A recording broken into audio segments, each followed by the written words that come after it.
துளராசியில் பிறந்தவங்களுக்கு ஸோ இந்த வாரம் ஒரு லாங் ஜேர்னி போகிறதுக்கான வாய்ப்புகள் அல்லது சம்மந்தப்பட்ட பிளானிங் உங்களுக்கு இருக்கும். யாரெல்லாம் நான் ப்ரொஃபஷன் சேஞ்ச் பண்ணுறேன், கம்பெனி மாறினேன், வேறு கம்பெனிக்கு பேப்பர் போனேன் அப்படின்னு நீங்கள் நினைக்கிறீங்களோ தாராளமாக நீங்கள் மூவ் ஆகலாம். இந்த வாரத்தில் நான் வெளிநாட்டுக்கு போகிறதுக்கு பாசிபிலிட்டிஸ் இருக்கா அப்படின்னு ட்ரை பண்ணுறவங்க ட்ரை பண்ணுங்கள். அதுக்கான வாய்ப்புகள் சோர்ஸஸ் இருக்குது. யாருக்கெல்லாம் நீங்கள் பாஸ்போர்ட் விசா எதுவும் அப்ளை பண்ணி வெயிட்டிங் லிஸ்ட்டில் இருக்கிறவங்களுக்கு இந்த வாரம் அதெல்லாம் வந்துடும். ஸோ இந்த வாரத்தில் நீங்கள் எதிர்பாராத இன்வெஸ்ட்மெண்ட் பண்ணுறதுக்கான வாய்ப்புகள் நிறைய இருக்குது. உங்கள் கையில் பணம் தனம் இருக்குது, இருந்தால் கூட செலவினங்களும் உங்களுக்கு அதிகமாக இருக்குது. இந்த வாரத்தில் புதிய முயற்சிகள் பெரிய லெவலில் உங்களுக்கு சக்ஸஸ் ஆகும் அப்படிங்கிறது இல்லை.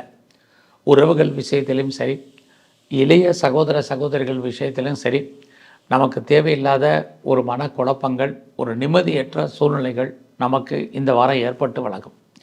தேவையில் இல்லாமல் ட்ராவல் அவாய்ட் பண்ணுங்கள்.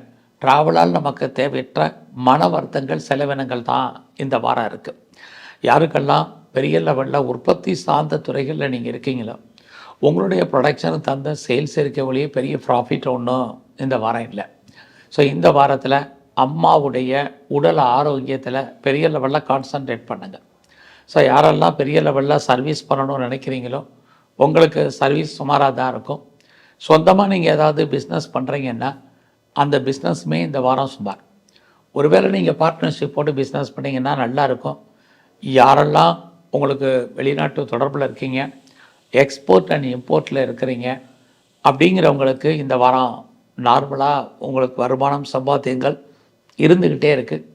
ஸோ இந்த வாரத்தில் நீங்கள் ஏதாவது புதிய விஷயங்களை எதிர்பார்க்குறீங்க, செய்தியோ தகவல்களை எதிர்பார்த்து காத்துட்ருக்கீங்கன்னா வெயிட் பண்ணுங்கள். இந்த வாரத்தில் யாரையும் பெருசாக நம்பாதீங்க. இது ரொம்ப ரொம்ப முக்கியமான விஷயம். ஸோ இந்த வாரத்தில் பிரம்மாவுடைய வழிபாடையும் குறிப்பாக முழுமுதற் கடவுள் விநாயகரையும் தரிசனம் பண்ணுங்கள்.